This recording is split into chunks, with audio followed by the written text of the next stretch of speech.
As I mentioned, we're going to take it forward to the next step. That's the installation. So now we're going to do this, and we have these components here with us. So how I'm going to do it?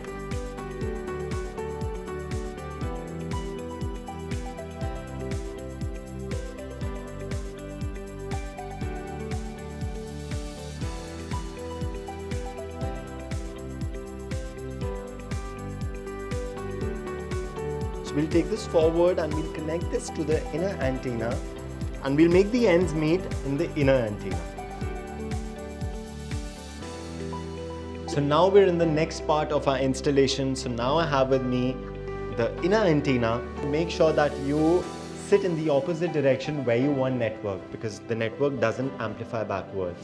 So yeah, let's set it. However, we have the placement mounting here. I place it here gently, in accordance that I'll get network this side.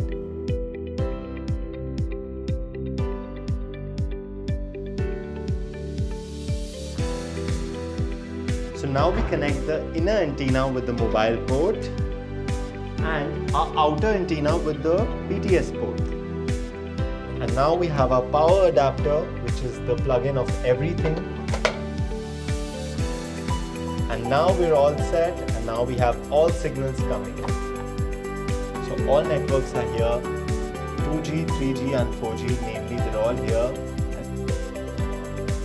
And now I can enjoy uninterrupted network coverage in my new house.